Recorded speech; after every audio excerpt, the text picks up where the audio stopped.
Assalamualaikum warahmatullahi wabarakatuh.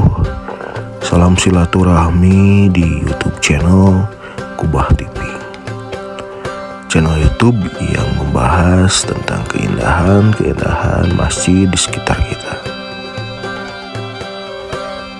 Alhamdulillah, hari ini saya berada di Masjid Nurul Asror, Pondok Pesantren Suryalaya, Tasikmalaya.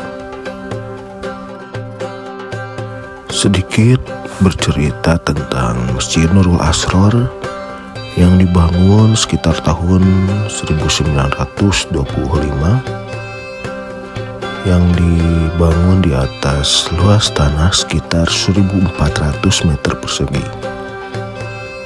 Masjid ini terletak di Kampung Godebag, Desa Tanjung Kerta, Kecamatan Pager Ageng, Kabupaten Tasikmalaya, Jawa Barat. Masjid ini merupakan bagian dari Pondok Pesantren Suryalaya yang dirintis oleh Syekh Abdullah bin Nur Muhammad atau yang dikenal dengan panggilan Abah Sepuh. Pada masa perintisannya banyak mengalami hambatan dan rintangan, baik dari pemerintahan kolonial Belanda maupun dari masyarakat sekitar. Juga lingkungan alam geografis yang cukup menyulitkan.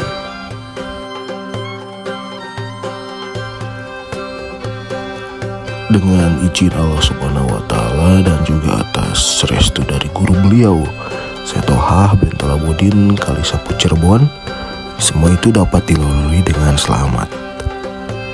Hingga pada tanggal 7 Rajab 1323 Hijriah atau 5 September 1905, Syekh Abdullah bin Nur Muhammad dapat mendirikan sebuah pesantren, walaupun dengan modal awal sebuah masjid yang terletak di Kampung Godebag, Desa Tanjung Kerta.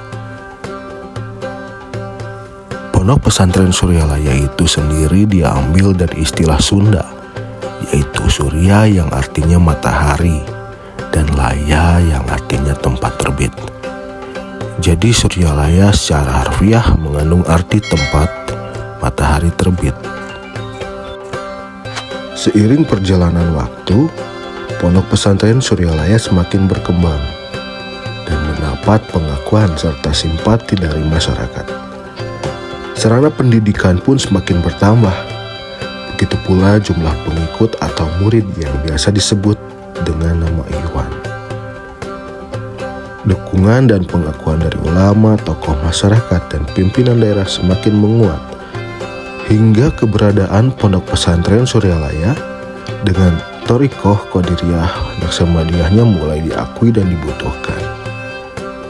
Untuk kelancaran tugas Abah Sepuh dalam penyebaran TKN dibantu oleh 9 orang wakil talqin, dan beliau meninggalkan wasiat untuk dijadikan pegangan dan jalinan kesatuan dan persatuan para murid atau ikhwan, yaitu tanbih.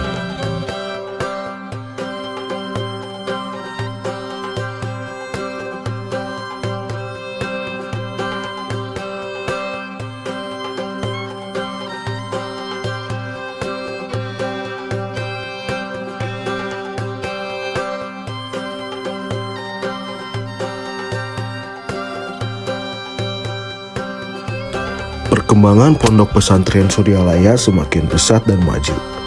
Membaiknya situasi keamanan pasca pemberontakan DITII membuat masyarakat yang ingin belajar TKN semakin banyak, dan mereka datang dari berbagai daerah di Indonesia.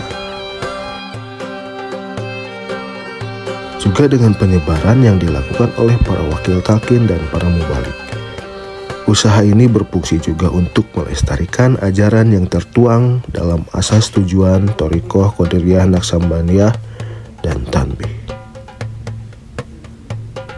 Dari tahun ke tahun, Pondok Pesantren Suryalaya semakin berkembang.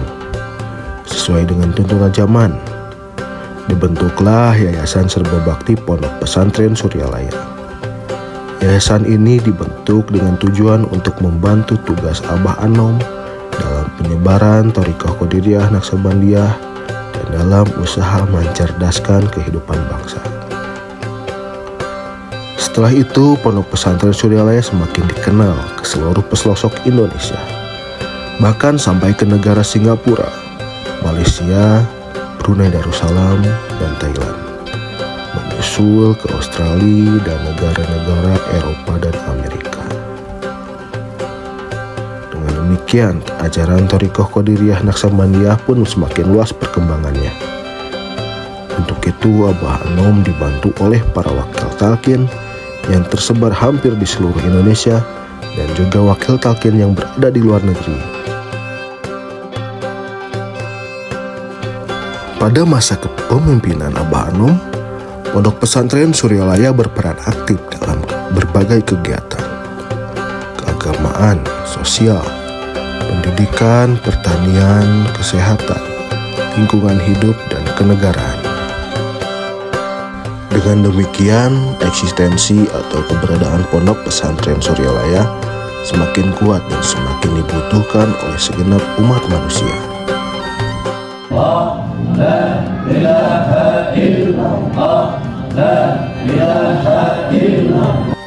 Demikian yang saya ingin sampaikan. Terima kasih kepada sahabat-sahabat yang sudah menonton video ini. Jika ada kata-kata yang kurang berkenan didengar, saya ucapkan mohon maaf sebesar-besarnya.